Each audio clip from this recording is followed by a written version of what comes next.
श्रावस्ती नगरी में शागौतमी नाम की एक कन्या रहती थी।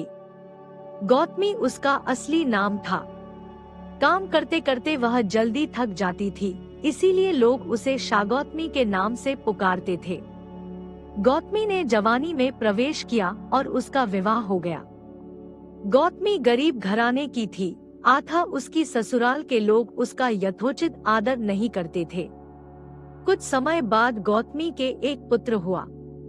अब घर में उसका आदर होने लगा, लेकिन होनहार कुछ दूसरी ही थी। गौतमी का शिशु जब कुछ बड़ा हुआ और खेलने लायक हुआ तो ईश्वर ने उसे उठा लिया। गौतमी ने सोचा, पुत्र जन्म से पहले मेरा इस घर में अनादर होता था। पुत्र जन्म के बाद लोग मेरा आदर करने लगे, लेकिन अब यह लोग मेरे प्रिय शिशु को ना जाने कहां छोड़ देंगे। किसी भले आदमी को गौतमी पर बहुत दया आई।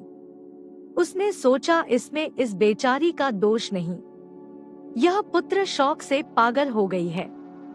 इसकी दवा बुद्ध भगवान को छोड़कर और किसी के पास नहीं।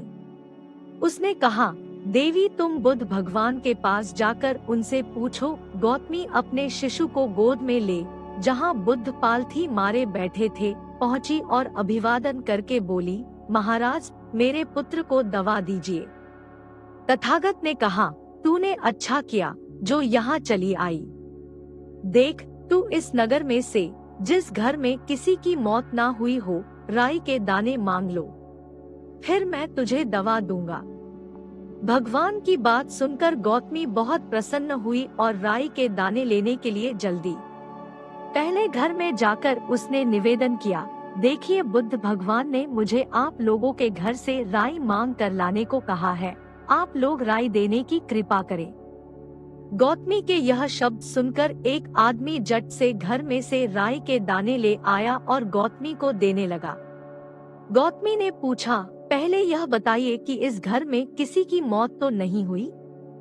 यह सुनकर घर के लोग आश्चर्य से कहने लगे, गौतमी यह तू क्या कर रही कह रही है? यहाँ कितने आदमी मर चुके हैं, इसका कोई हिसाब है? गौतमी बोली, तो मैं आपके घर से राई ना लूंगी। गौतमी दूसरे घर गई।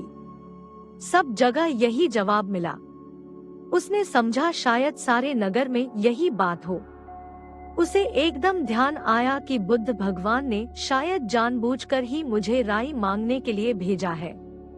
वह शीघ्र ही अपने मृत पुत्र को नगर के बाहर श्मशान में ले गई। उसे अपने हाथ में लेकर बोली, प्रिय पुत्र, मैंने समझा था शायद तुम ही अकेले भरने के लिए पैदा हुए हो, लेकिन अब मुझे मालूम हुआ कि मौत सबके लिए है जो पैदा हुआ है। इतना कहकर अपने पुत्र का श्मशान में अंतिम संस्कार करके वह वहां से लौट आई।